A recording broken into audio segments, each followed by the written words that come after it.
PM Narendra Modi ने 23 जनवरी को India gate पर नेताजी सुभाष चंद्र बोस की प्रतिमा लगाई। यहाँ पर पहले ब्रिटेन के राजा जॉर्ज पंचम की प्रतिमा लगी थी। नेताजी की इंडिया गेट पर प्रतिमा लगाने की घोषणा के बाद से ही एक बार फिर से सोशल मीडिया पर यह चर्चा शुरू हो गई है कि क्या जवाहरलाल नेहरू नहीं बल्कि सुभाष चंद्र बोस देश के पहले प्रधानमंत्री थे। चलिए जानते हैं कि आखिर कैसे 1947 से पहले ही नेताजी ने कर दिया था भारत की पहली आजाद सरकार का गठन। क्या नेताजी थे देश के पहले प्रधानमंत्री? नेताजी सुभाष चंद्र बोस ने 21 अक्टूबर 1943 को भारत की पहली स्वतंत्र अस्थायी सरकार का गठन किया था, जिसका नाम था आजाद हिंद सरकार। बोस ने इस सरकार का गठन दूसरे विश्व युद्ध के दौरान सिंगापुर में किया था। नेताजी ने इस सरकार को आजाद भारत की पहली अर्जी हुकूमत आजाद हिंद कहा था। इसे निर्वासित सरकार यानी कि गवर्नमेंट इन एग्जाइल भी कहा जाता है। नेताजी ने गवर्नमेंट इन एग्जाइल का गठन करते ही भारत को अंग्रेजों के शासन से मुक्त कराने के लिए सशस्त्र संघर्ष शुरू कर दिया था। बोस को यकीन था कि यह सशस्त्र संघर्ष ही देशवासियों को आजादी हासिल करने में मदद करेगा। बाद में जापान ने अंडमान निकोबार द्वीप को भी नेताजी की अगुवाई वाली आजाद हिंद सरकार को सौंप दिया था। निर्वासित या गवर्नमेंट इन एग्जाइल सरकार में नेताजी हेड ऑफ स्टेट और प्रधानमंत्री थे। वहीं महिला संगठन की कमान कैप्टन लक्ष्मी सहगल के हाथों में थी। इस सरकार में प्रचार विंग S.A. अय्यर संभालते थे। क्रांतिकारी नेता रास बिहारी बोस को नेताजी का प्रधान सलाहकार बनाया गया था। आजाद हिंद सरकार के पास अपना बैंक, करेंसी, सिविल कोड और स्टैंप भी थे। बोस ने आजाद हिंद फौज में देश की पहली महिला रेजिमेंट रानी झांसी रेजिमेंट का भी गठन किया था। नेताजी द्वारा गठित देश की पहली आजाद सरकार को उस समय धुरी राष्ट्रों के गुट में शामिल Germany, Japan, Italy, Croatia, Thailand, Burma, Manchuria, Philippines समेत 8 देशों ने मान्यता दी थी और उसका समर्थन किया था। नेताजी की अस्थायी सरकार के गठन में जर्मनी ने भी महत्वपूर्ण भूमिका निभाई थी और इसमें जापानी सेना का भी अहम रोल था।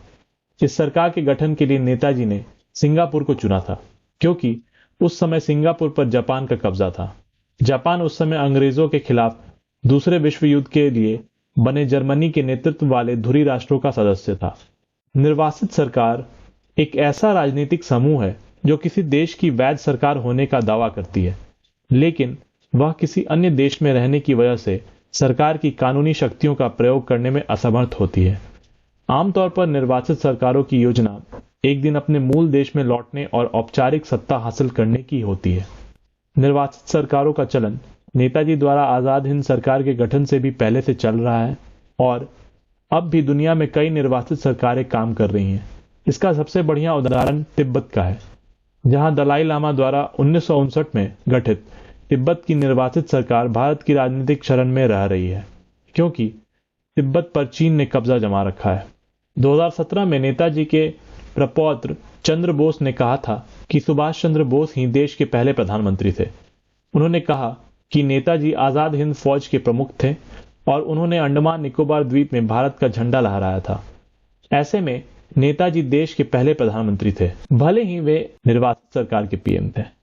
देशवासियों को स्वतंत्रता संग्राम के असली तथ्यों की जानकारी देने के लिए आजादी की लड़ाई का इतिहास दोबारा लिखा जाना चाहिए। आजादी की लड़ाई में नेताजी ने महत्वपूर्ण भूमिका निभाई थी और कई बार जेल गए थे।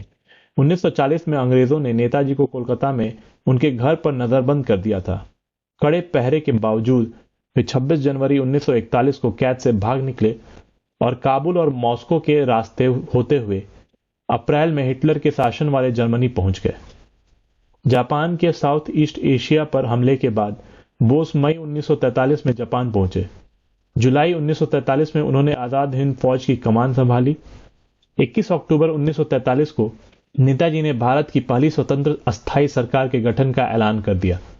1944 में आजाद हिंद फौज के सैनिकों को संबोधित करते हुए नेताजी ने प्रसिद्ध नारा दिया था, तुम मुझे खून दो, मैं तुम्हें आजादी दूंगा। सुभाष चंद्र बोस द्वारा 1943 में देश की पहली निर्वासित सरकार के गठन के बाद आजाद हिंद फौज ने अंग्रेजों के खिलाफ लड़ाई लड़ी। बोस की आजाद हिंद फौज अंग्रेजों के खिलाफ मोर्चा खोलने रंगून की ओर बढ़ी और वहां से 18 मार्च 1944 को भारत में दाखिल हुई। आज़ाद हिंद फौज ने कोहिमा और इम्फाल में अंग्रेजों से लोहा लिया। हालांकि जापान की वायुसेना की मदद न मिल पाने से आज़ाद हिंद फौज को वहां हार झेलनी पड़ी। दूसरे विश्व युद्ध में जापान के आत्मसमर्पण और 18 अगस्त 1945 को विमान दुर्घटना में नेताजी की कथित तौर पर मौत के बाद आज़ाद हिंद फौज का सफर थम गया। भारत की आज़ादी के समय ब्रिटिश पीएम क्लेमेंट एटली ने माना था कि भारत की आज़ादी की प्रमुख वजहों में सुभाष चंद्र बोस के नेतृत्व में आज़ाद हिंद फौज की गतिविधियां भी थीं, जिसने भारत में ब्रिटिश साम्राज्य की नींव हिला दी थी। आज़ादी से ठीक पहले 29 अप्रैल 1946 को हुए कांग्रेस अध्यक्ष पद के चुनाव में महात्मा गांधी के समर्थन से जवाहरलाल नेहरू कांग्रेस के अध्यक्ष चुने गए। उस समय भारत आज़ादी की दहलीज पर खड़ा था और आज़ाद भारत की पहली अंतरिम सरकार के प्रमुख के रूप में उस समय की सबसे बड़ी पार्टी कांग्रेस के अध्यक्ष को ही देश का प्रधानमंत्री बनाया जाना था। जवाहरलाल नेहरू 15 अगस्त 1947 को देश की आज़ादी के बाद गठित पहली अंतरिम सरकार के प्रमुख यानी प्रधानमंत्री बने। उन्होंने 15 अगस्त 1947 को संप्रभु भारत के पहले प्रधानमंत्री के तौर पर लाल किले पर तिरंगा फहराया था, यानी आज़ाद भारत के पहले प्रधानमंत्री पंडित जवाहरलाल नेहरू थे। नेहरू 1951, 1957 और 1962 में चुनाव जीतते हुए 17 साल तक देश के प्रधानमंत्री रहे। उनकी पद पर रहते हुए ही 27 मई 1964 को दिल का दौरा पड़ने से मौत हो गई। सोशल मीडिया पर फिर से चर्चा गर्म हो गई है कि भारत के पहले प्रधानमंत्री कौन थे, जवाहरलाल नेहरू या सुभाष चंद्र बोस। इस विषय में आपका क्या ख्याल है, हमें कमेंट में जरूर बताएं। आज की इस न्यूज में बस इतना ही। अगर आपको यह वीडियो पसंद आया हो तो प्लीज इसे लाइक कर दें और हमारे चैनल को सब्सक्राइब करें। तो मिलते हैं अगली वीडियो में, तब तक के लिए धन्यवाद।